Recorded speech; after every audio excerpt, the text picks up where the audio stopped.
Welcome to BTech Medici. ഇന്നത്തെ ഈ സെഷനിൽ നമ്മൾ അനലോഗ് സർക്യൂട്ട്സിന്റെ previous year questions solution discussion ആണ്.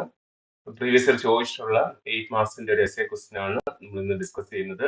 വോൾട്ടേജ് ഡിവൈഡർ ബൈസിംഗ് എന്നുള്ള ടോപ്പിക് എന്നുള്ള പ്രോബ്ലം ആണ്. ക്വസ്റ്റ്യനിലേക്ക് പോവാം. A common emitter amplifier with voltage divider biasing has VRE equals 1.5 volt, VRC equals 6 volt, VCC equals 15 volt, ICQ equals 3 milliampere, beta equals 200, find R1, R2 and Q point. അതിന് ഒരു figure തന്നിട്ടുണ്ട്. Voltage divider biasing circuit തന്നിട്ടുണ്ട്. അതിൽ നമുക്ക് find out ചെയ്യേണ്ടത് ഈ R1 value find out ചെയ്യണം, R2 value, അതായത് വോൾട്ടേജ് ഡിവൈഡർ ബയസിംഗ് സർക്യൂട്ട്സിലുള്ള R1 value, R2 value find out ചെയ്യണം. Then Q point find out ചെയ്യണം. Q പോയിന്റ് ഫൈൻഡ് ഔട്ട് ചെയ്യുന്ന സിമിലർ പ്രോബ്ലംസ് നമ്മൾ ചാനലിൽ അപ്ലോഡ് ചെയ്തിട്ടുണ്ട്. അതൊന്ന് വാച്ച് ചെയ്യുക, യൂസ്ഫുൾ ആയിരിക്കും. ഇപ്പം Q പോയിന്റ് എന്ന് പറയുന്നത് നമ്മൾ ഡി സി ലോഡ് ലൈനിനകത്ത്, ഓക്കെ, ഇപ്പൊ ഇവിടെ ഡി സി ലോഡ് ലൈൻ എന്ന് പറയുന്നത് ഡ്രോ ചെയ്യുന്നത് ട്രാൻസിസ്റ്ററിന്റെ ഔട്ട്പുട്ട് ക്യാരക്ടറിസ്റ്റിക്സിലാണ്. അതായത് V C versus I C, അതിലാണ് നമ്മൾ Q പോയിന്റ് ഫൈൻഡ് ഔട്ട് ചെയ്യുന്നത്. അപ്പൊ Q പോയിന്റ് എന്ന് പറഞ്ഞാൽ ഒരു കോർഡിനേറ്റ് ആയിട്ട് നമുക്ക് എഴുതാം. Q പോയിന്റ് എന്ന് വെച്ച് കഴിഞ്ഞാൽ ഏതൊക്കെയാ വരുന്നത്? വി സി ഔട്ട്പുട്ട് വോൾട്ടേജും അതുപോലെ I C Q point. Okay, ഈ രണ്ടിന്റെയും കൂടെ വാല്യൂസ് ഒരു കോർഡിനേറ്റ് ആയിട്ട് എഴുതുന്നതാണ് ഈ Q പോയിന്റ് എന്ന് പറയുന്നത്. നമുക്ക് ഈ ഒരു പ്രോബ്ലത്തിനകത്ത് R1ന്റെ വാല്യൂ ഫൈൻഡ് ഔട്ട് ചെയ്യണം, R2ന്റെ വാല്യൂ ഫൈൻഡ് ഔട്ട് ചെയ്യണം, അതുപോലെ Q പോയിന്റ് ഫൈൻഡ് ഔട്ട് ചെയ്യണം. അപ്പൊ നമുക്ക് first Q point find out ചെയ്യാം. Q പോയിന്റ് ഫൈൻഡ് ഔട്ട് ചെയ്യാന്ന് വെച്ച് കഴിഞ്ഞാൽ വി സിയും ഐ സി ക്യൂവും ഫൈൻഡ് ഔട്ട് ചെയ്യാന്നുള്ളതാണ്. ഓൾറെഡി ക്വസ്റ്റിനകത്ത് ICQ തന്നിട്ടുണ്ട് 3 മില്ലി ആംപിയർ എന്നുള്ളത്. അപ്പൊ Q പോയിന്റിന്റെ ഒരു ടേം നമ്മൾ ഓൾറെഡി നമുക്ക് ഗിവൺ ആണ്. ഇനി Q പോയിന്റ് കണ്ടുപിടിക്കാൻ എന്ത് കണ്ടുപിടിച്ചാൽ മതി? ഈ വി സിയും കൂടെ കണ്ടുപിടിച്ചാൽ മതി. അപ്പൊ വി സി എന്ന് വെച്ച് കഴിഞ്ഞാൽ നമുക്കറിയാം ഔട്ട്പുട്ട് സൈഡിൽ വരുന്ന ഒരു വോൾട്ടേജ് ആണ് വി സി എന്ന് പറയുന്നത്. അപ്പം വി സി ഫൈൻഡ് ഔട്ട് ചെയ്ത് കഴിഞ്ഞാൽ നമുക്ക് ഈ Q പോയിന്റിന്റെ ആൻസർ ആവും. അപ്പം വി സി ഫൈൻഡ് ഔട്ട് ചെയ്യാൻ വേണ്ടി നമ്മൾ യൂസ് ചെയ്യുന്നതെന്ന് വെച്ച് കഴിഞ്ഞാൽ എന്ത് ചെയ്യും? വി സി എന്ന് വെച്ച് കഴിഞ്ഞാൽ ഔട്ട്പുട്ടിലുള്ള ഒരു ടേം ആണ്. അപ്പൊ നമ്മൾ എന്ത് ചെയ്യും? ഈ ഔട്ട്പുട്ടിലെ ഈ ഒരു പാത്ത് നമ്മൾ കൺസിഡർ ചെയ്ത് അതിന്റെ KVL ഇക്വേഷൻ എഴുതും. Okay, KVL equation of output side, KVL equation of output side. ഇവിടെ ടോട്ടൽ വോൾട്ടേജ് എന്ന് വെച്ച് കഴിഞ്ഞാൽ ഇവിടെ total voltage is equal to drop across each component വരും. ഇവിടെ നമ്മൾ ടോട്ടൽ സപ്ലൈ വോൾട്ടേജ് എന്ന് വെച്ച് കഴിഞ്ഞാൽ 15 ആണ്. സോ 15 വോൾട്ട് ഈക്വൽ ടു ഈ പാത്തിൽ കൂടെ പോകുമ്പോഴത്തേക്ക് അതിനകത്ത് വരുന്ന എലമെന്റ്സ് എന്ന് പറഞ്ഞാൽ RC ഉണ്ട്, പിന്നെ ഒരു VC ഉണ്ട്, പിന്നെ RE ഉണ്ട്. ഈ RCക്ക് അക്രോസ് ഉള്ള ഡ്രോപ്പ് VRC എന്നുള്ളത് 6 വോൾട്ട് എന്ന് തന്നിട്ടുണ്ട്. So 15 volt total equal to drop across this collector 6 volt plus VCയുടെ വാല്യൂ നമുക്ക് തന്നിട്ടില്ല. സോ പ്ലസ് VC, അതാണ് നമുക്ക് ഫൈൻഡ് ഔട്ട് ചെയ്യേണ്ടത്. പ്ലസ് ഈ ഒരു പാത്തിൽ കൂടെ പോകുമ്പോഴത്തേക്ക് നെക്സ്റ്റ് എലമെന്റ് എന്ന് വെച്ച് കഴിഞ്ഞാൽ RE ആണ്. REയുടെ ഡ്രോപ്പ് 1.5 വോൾട്ട് എന്ന് തന്നിട്ടുണ്ട്. പിന്നെ അത് അൺനോൺ ആയിട്ടുള്ളത് VC മാത്രമേ ഉള്ളൂ. സോ VC ഈക്വൽ ടു എന്ത് വരും? 15 മൈനസ് ഈ 6 ഇപ്പുറത്ത് പോകുമ്പോഴത്തേക്ക് -6 ആവും, ഇത് ഇപ്പുറം പോകുമ്പോഴത്തേക്ക് -1.5 ആവും. ഇത് നമ്മൾ സബ്സ്ട്രാക്ട് ചെയ്യുമ്പോഴത്തേക്ക് VC equal to will get it as 7.5 volt എന്ന് കിട്ടും. അപ്പം ഫസ്റ്റ് ഇതിന്റെ ആൻസർ Q പോയിന്റ് എന്ന് പറയുമ്പോഴത്തേക്ക് നമുക്ക് എങ്ങനെ എഴുതാം? Q പോയിന്റ് എന്ന് പറയുമ്പോഴത്തേക്ക് രണ്ട് കോർഡിനേറ്റ് ആണ്. അതിലെ ഫസ്റ്റ് കോർഡിനേറ്റ് എന്ന് പറയുന്നത് VC ആണ്, ICQ ആണ്. So Q point equal to VCയുടെ വാല്യൂ 7.5 വോൾട്ട് മൈനസ് ICQന്റെ വാല്യൂ 3 മില്ലി ആംപിയർ. ഓക്കെ, ഇതാണ് ഈ Q പോയിന്റിന്റെ ആൻസർ എന്ന് പറയുന്നത്. Okay, 7.5 volt, 3 milli ampere. ഇനി നമുക്ക് ഈ വോൾട്ടേജ് ഡിവൈഡർ ബയസിംഗിന്റെ R1 R2 resistance value find out ചെയ്യണം. ഇപ്പൊ നെക്സ്റ്റ് R1 ആൻഡ് R2 ആണ് ഫൈൻഡ് ഔട്ട് ചെയ്യേണ്ടത്.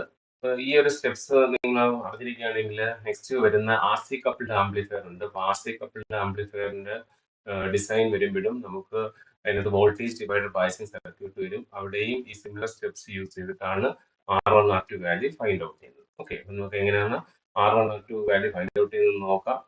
അപ്പം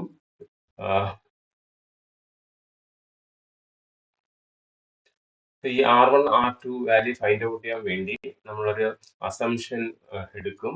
നമുക്കറിയാം ഇതിലേക്കൂടെ ഫ്ലോ ചെയ്യുന്ന കറണ്ട് എന്ന് വെച്ച് കഴിഞ്ഞാൽ IB ആണ്. അപ്പൊ R1 കൂടെ ഫ്ലോ ചെയ്യുന്ന കറണ്ട് എന്ന് പറയുന്നത് നമ്മൾ 10 IB ആയിട്ടാണ് എടുക്കുന്നത്. ഓക്കെ, R1 കൂടെ ഫ്ലോ ചെയ്യുന്ന കറണ്ട് 10 IB. അപ്പം ഈ ബേസിൽ കൂടെ ഒരു IB ഫ്ലോ ചെയ്യും. റിമൈനിങ് എത്ര IB ആയിരിക്കും R2 കൂടെ പോകുന്നത്? 9 IB ആയിരിക്കും R2 കൂടെ ഫ്ലോ ചെയ്യുന്നത്. ഒരു അസംഷൻ ആണ്. R1 R2 value find out ചെയ്യാൻ വേണ്ടി നമുക്കറിയാം ബേസിൽ കൂടെ ഫ്ലോ ചെയ്യുന്ന കറണ്ട് IB ആണ്. അപ്പോൾ ഒരു 10 IB R1 കൂടെ ഫ്ലോ ചെയ്യുകയാണെങ്കിൽ ഒരു IB ഈ ബേസിലേക്ക് പോകും. റിമൈനിങ് 9 IB ആയിരിക്കും നമ്മളുടെ R2 കൂടെ ഫ്ലോ ചെയ്യുന്നത്. ഈ ഒരു അസംഷൻ വെച്ചിട്ടാണ് വോൾട്ടേജ് ഡിവൈഡർ ബയസിൽ നമ്മൾ R1 R2 value find out ചെയ്യുന്നത്. ഓക്കെ, അപ്പൊ ഇതിന്റെ കേസിൽ ഇവിടെ IB നമുക്ക് വേണം, IB അറിഞ്ഞിരിക്കണം. ഓക്കെ, IBയുടെ വാല്യൂ ഫൈൻഡ് ഔട്ട് ചെയ്യണം. ഇനി ക്വസ്റ്റിനകത്ത് എന്ത് തന്നിട്ടുണ്ട്? നമുക്കാണെങ്കിൽ ബീറ്റയുടെ വാല്യൂ തന്നിട്ടുണ്ട്. ബീറ്റയുടെ വാല്യൂ എത്ര? ബീറ്റ ഈക്വൽ ടു 200 എന്ന് തന്നിട്ടുണ്ട്. അപ്പോൾ ബീറ്റ കോമൺ എമിറ്ററിന്റെ കേസിൽ നമുക്കറിയാം output current divide by input current ആണ്. That is IC divided by IB ആണ് ബീറ്റ എന്ന് പറയുന്നത്. അപ്പൊ ഇവിടെ നമുക്ക് എന്ത് കണ്ടുപിടിക്കണം? IBയുടെ വാല്യൂ ഫൈൻഡ് ഔട്ട് ചെയ്യണം. IB ഈക്വൽ ടു ഈ ഒരു ഇക്വേഷനിൽ നിന്ന് IB എങ്ങനെ വരും? IB പുറത്ത് വരുമ്പോഴത്തേക്ക് IB equal to IC divided by beta എന്ന് വരും. ICയുടെ വാല്യൂ ഓൾറെഡി ക്വസ്റ്റിന് തന്നിട്ടുണ്ട്. ICQ എന്ന് പറയുന്നതാണ് 3 മില്ലി ആംപിയർ ആണ്. So 3 into 10⁻³ divided by 200. Okay, divide by 200. Beta value 200 ആണ്. സോ IBയുടെ വാല്യൂ നമുക്ക് സിംപ്ലിഫൈ ചെയ്യുമ്പോഴത്തേക്ക് 15 mu ആംപിയർ എന്ന് കിട്ടും. 15 mu ആംപിയർ എന്ന് കിട്ടും IBയുടെ വാല്യൂ എന്ന് പറയുന്നത്. ഓക്കെ, ഇനി ഇതിനകത്ത് R1 R2 ആണ് ഫൈൻഡ് ഔട്ട് ചെയ്യേണ്ടത്. അപ്പൊ നമുക്കറിയാം R is equal to V/I ആണ്. അപ്പം അപ്പൊ ഇതിനകത്ത് R1ന്റെ അക്രോസ് ഉള്ള വോൾട്ടേജും കറണ്ടും ഫൈൻഡ് ഔട്ട് ചെയ്യുകയാണെങ്കിൽ R1 റെസിസ്റ്റൻസ് വാല്യൂ കിട്ടും. അതുപോലെ R2 കൂടെ ഫ്ലോ ചെയ്യുന്ന വോൾട്ടേജും കറണ്ടും ഫൈൻഡ് ഔട്ട് ചെയ്യുകയാണെങ്കിൽ R2 കൂടെയുള്ള റെസിസ്റ്റൻസ് വാല്യൂ കിട്ടും. ആ ഒരു മെത്തേഡിലാണ് നമ്മൾ R1 R2 value find out ചെയ്യുന്നത്. അപ്പം step 1 we got the value of IB. Okay, ഇനി എന്താ പറഞ്ഞത്? നമുക്കിപ്പം R1ന്റെ വാല്യൂ R2ന്റെ വാല്യൂ ഫൈൻഡ് ഔട്ട് ചെയ്യേണ്ടത്. R1ന്റെ വാല്യൂ ഫൈൻഡ് ഔട്ട് ചെയ്യാൻ വേണ്ടി നമ്മൾ VR1 divided by IR1 find out ചെയ്യും. സിമിലർലി R2 ഫൈൻഡ് ഔട്ട് ചെയ്താൽ voltage across R2 VR2 divide by current across R2 IR2. Okay, R2 കിട്ടാൻ വേണ്ടി VR1 ഡിവൈഡ് ബൈ IR1 ഉം അതുപോലെ R2 equal to VR2 divide by IR2 ഇത് രണ്ടും find out ചെയ്ത് കഴിഞ്ഞാൽ നമ്മളുടെ ഫൈനൽ സ്റ്റെപ്പ് R1 R2ന്റെ വാല്യൂ കിട്ടും. അപ്പൊ അതിന് വേണ്ടിയിട്ട് ഫസ്റ്റ് ഞാൻ IR1 ഫൈൻഡ് ഔട്ട് ചെയ്യാണ്. IR1 ഈക്വൽ ടു R1 കൂടെ ഫ്ലോ ചെയ്യുന്ന കറണ്ട് എത്രയാണ്? നമ്മൾ IR1 current flowing through R1 എന്ന് വെച്ച് കഴിഞ്ഞാൽ 10 IB ആണ്. ഓക്കെ, നമ്മൾ അസംഷൻ. അപ്പൊ 10 ഇൻറ്റു IBയുടെ വാല്യൂ ഓൾറെഡി ഫൈൻഡ് ഔട്ട് ചെയ്തു. എത്ര? 15 mu ആണ്. അപ്പം IR1 എന്ന് വെച്ച് കഴിഞ്ഞാൽ എത്ര വരും? അതിന്റെ വാല്യൂ 10 ഇൻറ്റു 15, അതായത് 150 mu കറണ്ട് ആയതുകൊണ്ട് ആംബിയറിന് വരും. അപ്പൊ നമ്മൾ IR1 ഫൈൻഡ് ഔട്ട് ചെയ്തു. ഇനി നെക്സ്റ്റ് എന്ത് ഫൈൻഡ് ഔട്ട് ചെയ്യണം? IR2 ഫൈൻഡ് ഔട്ട് ചെയ്യണം. നമ്മൾ അസംഷനിൽ കറണ്ട് ഫ്ലോയിങ് ത്രൂ R2 എന്ന് വെച്ച് കഴിഞ്ഞാൽ 9 IB ആണ്. So 9 into IB equal to 9 into IBയുടെ വാല്യൂ 15 mu ആണ്. സോ IR2 എന്ന് പറയുന്നത് എത്ര കിട്ടും? 9 into 15 that is 135 mu ampere എന്ന് കിട്ടും. അപ്പൊ നമ്മളിവിടെ IR1ഉം IR2ഉം ഫൈൻഡ് ഔട്ട് ചെയ്തു. ഇനി നെക്സ്റ്റ് എന്ത് കണ്ടുപിടിക്കണം? വെരി ഗുഡ്, VR1ഉം VR2ഉം ഫൈൻഡ് ഔട്ട് ചെയ്യണം. അതിന് നമ്മൾ ഫസ്റ്റ് VR1 ഫൈൻഡ് ഔട്ട് ചെയ്യാണ്. VR1 എന്ന് വെച്ച് കഴിഞ്ഞാൽ ഇതാണ് വോൾട്ടേജ് അക്രോസ് R1 ആണ് VR1 എന്ന് പറയുന്നത്. അപ്പം VR1 ഈക്വൽ ടു, ഇപ്പൊ നമ്മൾ ഇത് നോക്കുകയാണെങ്കിൽ ഓക്കെ, ഇങ്ങനൊരു പാത്ത് കൺസിഡർ ചെയ്യുകയാണെങ്കിൽ നമുക്കറിയാം ടോട്ടൽ വോൾട്ടേജ് എന്ന് പറയുന്നത് 15 ആണ് അല്ലെ. ടോട്ടൽ വോൾട്ടേജ് 15 ആണ്. അപ്പം നമുക്ക് VR1 വാല്യൂ ഫൈൻഡ് ഔട്ട് ചെയ്യേണ്ടത്. അപ്പം ഈ ഒരു പാർട്ടിക്കിളിന്റെ KVL ഇക്വേഷൻ എഴുതുമ്പോഴത്തേക്ക് ടോട്ടൽ 15 ഈക്വൽ ടു ഇതിന് അക്രോസ് ഉള്ള ഡ്രോപ്പ് എന്ന് വെച്ച് കഴിഞ്ഞാൽ ഇപ്പൊ ഈ ഒരു പാർട്ട് എന്ന് പറയുമ്പോഴത്തേക്ക് ഈ റെസിസ്റ്റൻസ് R1 വരും. ഇവിടെ എന്ത് വരും, ഒരു VB വരും. ഓക്കെ, VB അത് 0.7 വോൾട്ട് ആണ് വരുന്നത്. പിന്നെ RE, ഓക്കെ, പിന്നെ വരുന്നത് RE വാല്യൂ ആണ്. KVL ഇക്വേഷൻ വരുമ്പോഴത്തേക്ക് total 15 equal to VR1 plus VBE plus ഇതിന്റെ അക്രോസ് ഉള്ള വോൾട്ടേജ് VRE എന്ന് വരും. ഓക്കെ, അതില് 15 ഈക്വൽ ടു VR1 നമുക്ക് ഫൈൻഡ് ഔട്ട് ചെയ്യേണ്ടത്. VBയുടെ വാല്യൂ 0.7 വോൾട്ട് ആണ്. അതുപോലെ VREയുടെ വാല്യൂ നമുക്ക് ഓൾറെഡി തന്നിട്ടുണ്ട്. VRE വാല്യൂ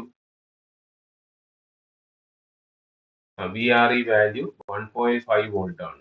സോ 1.5 വോൾട്ട് എന്ന് കിട്ടും. ഇതിനകത്ത് അൺനോൺ ആയിട്ടുള്ള എന്ത് മാത്രമേ ഉള്ളൂ, VR1 മാത്രമേ ഉള്ളൂ. അപ്പോൾ VR1 equal to 15 minus 0.7 minus 1.5 എന്ന് കിട്ടും. 15 മൈനസ് 0.7 നമ്മൾ മൈനസ് കോമൺ എടുക്കും. So plus 1.5. അപ്പൊ VR1 ഈക്വൽ ടു 12.8 വോൾട്ട് എന്ന് കിട്ടും. VR1 എന്ന് വെച്ച് കഴിഞ്ഞാൽ 12.8 വോൾട്ട് എന്ന് കിട്ടും. അപ്പൊ ഈ ഡ്രോപ്പ് 12.8 വോൾട്ട് എന്ന് കിട്ടി. അപ്പൊ ഈ ഒരു പാത്ത് കൺസിഡർ ചെയ്യും. ഇനി നെക്സ്റ്റ് ഫൈൻഡ് ഔട്ട് ചെയ്യേണ്ടത് we need to find the value of, ഇപ്പൊ VR1ന്റെ വാല്യൂ കിട്ടി. ഇനി എന്താ ഫൈൻഡ് ഔട്ട് ചെയ്യേണ്ടത്, VR2 ഫൈൻഡ് ഔട്ട് ചെയ്യണം. അപ്പൊ വോൾട്ടേജ് അക്രോസ് R2 ആണ് VR2 എന്ന് പറയുന്നത്. ഈ ഒരു പാത്ത് കൺസിഡർ ചെയ്യുമ്പോഴത്തേക്ക് ടോട്ടൽ 15 ആണ്. ഓക്കെ, 15 ആണ്. VR1 കൂടെ ഫ്ലോ ചെയ്യുന്നത് എത്രയാണ്, നമ്മൾ 12.8 വോൾട്ട് ആണ്. അപ്പം ഈ VR2 കൂടെ ഫ്ലോ ചെയ്യുന്നത് എത്ര ആയിരിക്കും, 15 മൈനസ് 12.8 ദാറ്റ് ഈസ് 2.2 ആയിരിക്കും. അപ്പം VR2 ഈക്വൽ ടു 2.2 വോൾട്ട് എന്ന് കിട്ടും. മനസ്സിലായോ? അപ്പം നമ്മൾ എന്താ ചെയ്തത്, ഇതിനകത്ത് R1 R2 value find out ചെയ്യണം. അതിന് വേണ്ടിയിട്ട് നമ്മൾ R1 കൂടെ ഫ്ലോ ചെയ്യുന്ന കറണ്ട് 10 IBയും R2 കൂടെ ഫ്ലോ ചെയ്യുന്ന കറണ്ട് 9 IB ആയിട്ട് അസ്യൂം ചെയ്തു. അപ്പോൾ ആ IBയുടെ വാല്യൂ ഫൈൻഡ് ഔട്ട് ചെയ്യണം. ഈ ഒരു എക്സ്പ്രഷനിൽ നിന്ന് IBയുടെ വാല്യൂ ഫൈൻഡ് ഔട്ട് ചെയ്തു. പിന്നെ റെസിസ്റ്റൻസ് ഫൈൻഡ് ഔട്ട് ചെയ്യാൻ വേണ്ടി ഈ വോൾട്ടേജും കറണ്ടും കറസ്പോണ്ടിങ് റെസിസ്റ്റേഴ്സിന്റെ വാല്യൂ ഫൈൻഡ് ഔട്ട് ചെയ്യണം. അപ്പൊ കറണ്ട് നമുക്ക് ഈ ഒരു ഇക്വേഷനിൽ നിന്ന് IR1ഉം IR2ഉം കിട്ടും. ഇനി നെക്സ്റ്റ് VR2 ഫൈൻഡ് ഔട്ട് ചെയ്യാൻ വേണ്ടി നമ്മൾ ഈ ലൂപ്പ് കൺസിഡർ ചെയ്തു. അപ്പം ടോട്ടൽ 15 ആണ്. ഇതിനെ കൂടെ വരുന്നത് VR1 നമുക്ക് ഫൈൻഡ് ഔട്ട് ചെയ്യണം. പിന്നെ ഒരു 0.7 വോൾട്ട്. അതുപോലെ നെക്സ്റ്റ് REക്ക് വരുന്നത് VRE, അത് 1.5 വോൾട്ട് തന്നിട്ടുണ്ട്. അങ്ങനെ നമുക്ക് VR1ന്റെ value we got it as 12.8 വന്നു. അപ്പം ഇതൊരു പാർട്ട് എടുക്കുകയാണെങ്കിൽ ടോട്ടൽ 15 ആണ്.